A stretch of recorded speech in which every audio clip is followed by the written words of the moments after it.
Aujourd'hui, on a été demandé ici en ce magnifique lieu, ce magnifique château, pour faire une démonstration de fauconnerie. La fauconnerie est un art ancestral qui est le fait de dresser un oiseau de proie pour le faire chasser. Donc à l'origine, c'était l'oiseau des seigneurs, puisque c'était réservé aux nobles. Et donc aujourd'hui, on va tenter de reconstituer un peu des scènes de chasse, comme à l'époque, et faire voler donc quelques rapaces, comme des buses, du vautour, de l'aigle royal, de l'aigle pêcheur américain, du caracara, du hibou grand-duc, de la chouette effraie, de la chouette harfang polaire. Et donc on va essayer de mettre tout ce petit monde en vol, en totale liberté, parmi le public, et leur donner un petit peu d'émotion, et puis un petit peu leur raconter l'historique de la fauconnerie à travers cette petite fête médiévale qu'on a aujourd'hui. Ça fait déjà plus de 25 ans maintenant que je fais ce métier. J'ai démarré en étant fauconnier pour l'armée de l'air, où je dressais des rapaces en fait pour dégager les pistes des oiseaux migrateurs, pour éviter les collisions avec les mirages. Et ensuite, bon, là, j'ai dévié un petit peu dans le monde du spectacle, puisque c'est une passion avant tout. Et donc le temps de dressage d'un oiseau comme ceci varie en fait en fonction, bien sûr, en fonction de l'individu, de son caractère propre, mais je dirais que ça va de 3 semaines à 1 ou 2 mois de travail, avant de le lâcher en liberté en spectacle. Maintenant, l'oiseau, bien sûr, va se bonifier avec le temps, parce qu'il va prendre des habitudes, des aises un petit peu dans son travail, et parce que vous imaginez bien qu'avec la musique, le bruit, parfois les créatures un peu étranges, sur les sites de spectacle, ça peut être impressionnant pour certains oiseaux. Mais avec le temps, ils s'y font, à tel point que ça devient un jeu pour eux. Ils se mécanisent aussi parfois avec la musique. Dès qu'ils entendent la musique, ils savent que c'est à leur tour de jouer, et donc ils se mettent un petit peu en effervescence, et c'est là où on voit que l'oiseau est à l'aise, et il est bien dans son travail, et d'ailleurs c'est même plus, ça devient plus un travail, c'est une complicité. L'oiseau ne demande qu'une seule chose, c'est d'être lâché pour mieux revenir en fait, tout simplement, parce qu'il y a la récompense au bout du compte.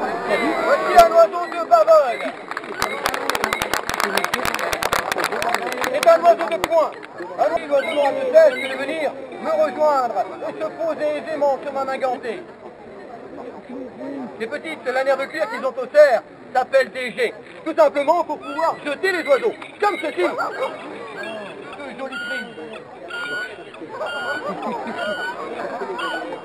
Pourquoi ai-je appelé cet oiseau un tiercelé? Eh bien, chez tous les rapaces, les mâles sont plus petits que les femelles, plus petits d'un tiers, d'où leur nom tout simplement de tiercelé. Et ici, même chose, l'oiseau peut être propulsé. Ils se prennent au jeu, car bien évidemment, tout travail mérite salaire, et il suffit de récompenser comme il se doit l'oiseau, et il peut pratiquer de véritables acrobaties. Regardez plutôt. Vous voyez l'oiseau, bien sûr, travaille en parfaite complicité avec son fauconnier. Alors j'ai quelques petites règles de sécurité à vous donner. Tout à l'heure, certains de ces oiseaux vont se poser près de vous, voire même pour certains peut-être sur vous. Alors ma foi, ne craignez rien, ils sont dressés pour ça. Depuis le moment, allez, va. Donc un joli vol glissé.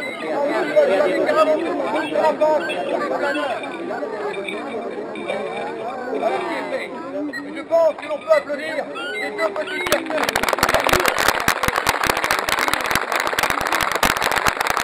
Va te poser sur le teston de qui tu voudras. Allons, approche. Écrase, ma belle. Viens donc.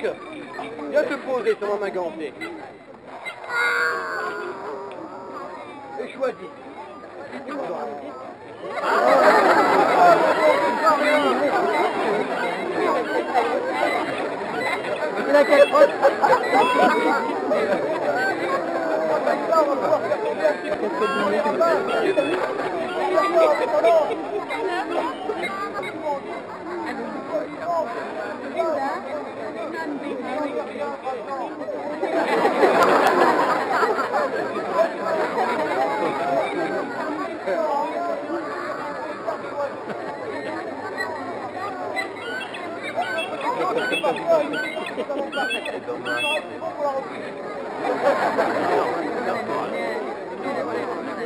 Alors elle s'appelle Ornella, et ça montre tout simplement qu'un oiseau bien éduqué, bien dressé, pour la chaîne Arte, qui nous a permis de pouvoir travailler les oiseaux, donc de cette façon, avec des caméras ainsi, ce sont des oiseaux dressés pour cela, c'est pour ça qu'ils se sentent tout à fait à l'aise avec le public.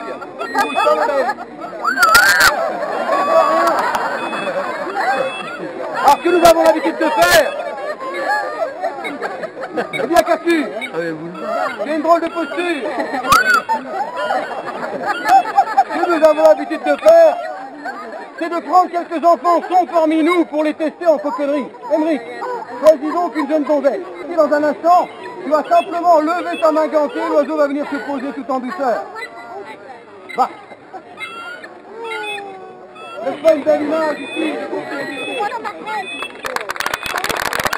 Alors, y aurait-il un gredin qui serait intéressé? Toi? Fort bien, approche. Comment? Et tu lèves ta main gantée. Sois fier.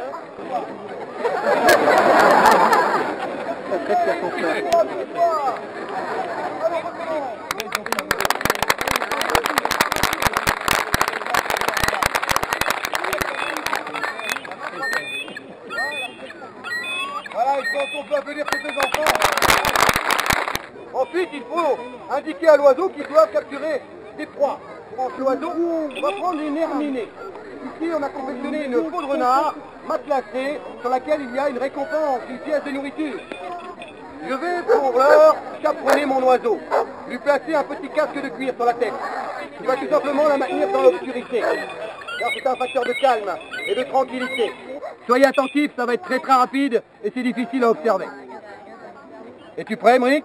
Oui. Les enfants, on compte? 1, 2, 3. Et c'est la prise. Vous avez vu comme c'est efficace, rapide. Va préférer parcourir son chemin à pied plutôt que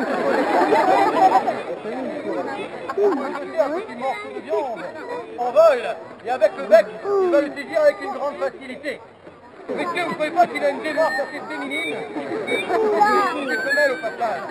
Voilà, vous avez vu donc un geste qui peut nous paraître assez simple à exécuter, mais pas du tout évident à imaginer pour un oiseau de proie. D'ailleurs, Émeric.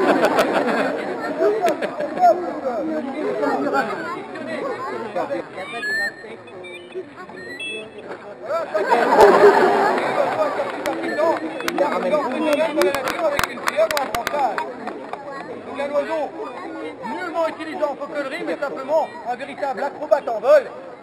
Pour les auditeurs à toute coloration de plumage, un oiseau fort sympathique qui serait justement capable d'aller chercher entre vos orteils un petit morceau de viande, tellement il est effronté. Allez, approche, Youpi.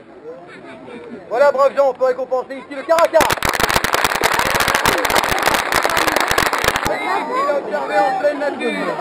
Je veux bien sûr parler de oiseaux nocturnes. Ici même, une jolie chouette blanche, la chouette arpent polaire.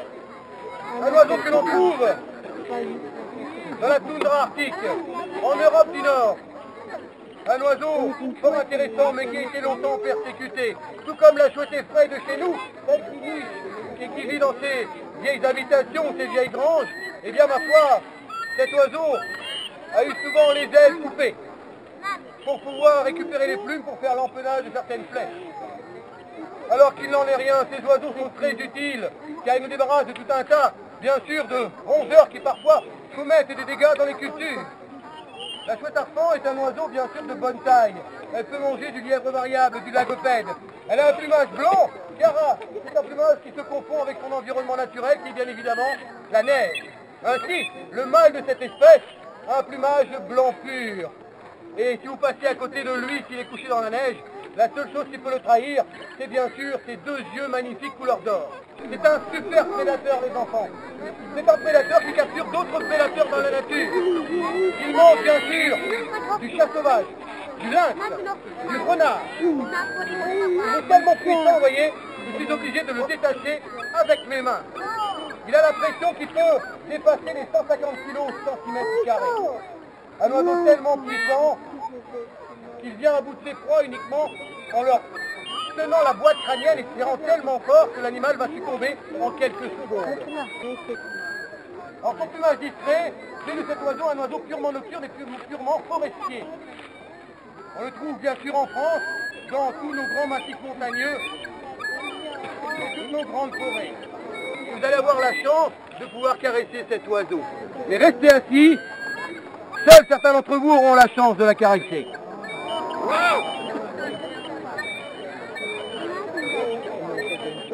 Oui, l'oiseau se laisse faire, pour une raison simple.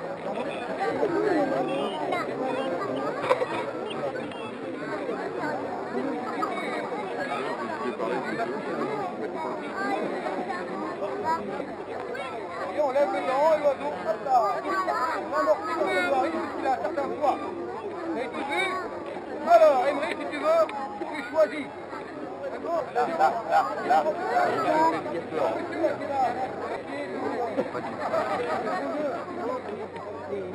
Prêt? Maintenant.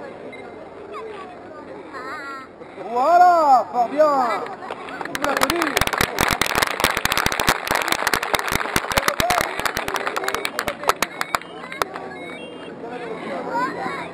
Allez, c'est parti. Voilà, très bien. Vous avez vu, c'est pas compliqué. Alors on va le faire, mais avec une demoiselle. Non. Comment s'appelle-t-elle? Emmerich, comment s'appelle-t-elle? Qu'on s'en souvienne.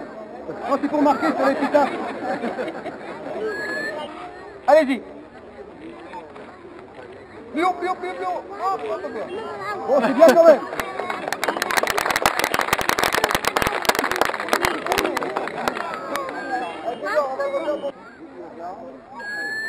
C'est bon. Allez-y. Voilà. Très bien.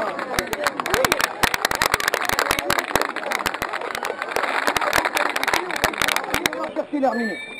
C'est pas prévu, mais on va le faire juste pour que vous puissiez voir que cet oiseau, si on appuie sur le bouton chasse, vous allez voir qu'il va aller capturer la même proie qu'on a mis en mouvement tout à l'heure avec la buse.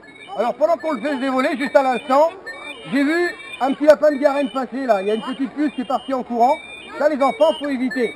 Lorsqu'un aigle est en vol, on ne sait jamais, il peut vous garder donc avec appétit. Et ma foi, là, vous n'allez pas repartir avec la laisse et le collier, mais on ne sait jamais. Là, instinctivement, l'oiseau va aller capturer cette proie. C'est tout à fait normal.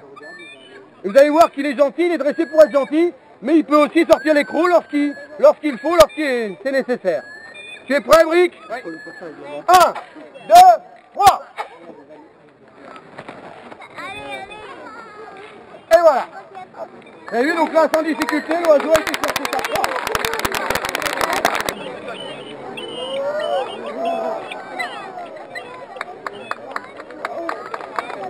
Et encore une fois, grâce aux mêmes règles.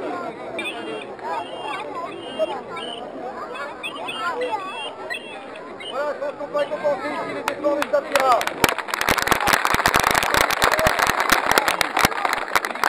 Alors que c'est quand même 10 kilos. Cet oiseau a un cou démesuré, avec un bec qui coupe comme un rasoir. Je suis obligé de lui faire un petit anneau autour du cou pour me protéger le visage tout simplement. Puisque comme c'est encore un adolescent, bien, ce qui se passe c'est que pour demander de la nourriture à ses parents, il y va souvent à grands coups de bec. Donc là instinctivement, et ça n'est pas de l'agressivité, c'est du comportement, c'est justement par prendre son envol, et aller rejoindre le congénère, mieux pour la nourriture. Pendant un temps, et ensuite, à lui de trouver de la puissance pour ses congénères. Bravo.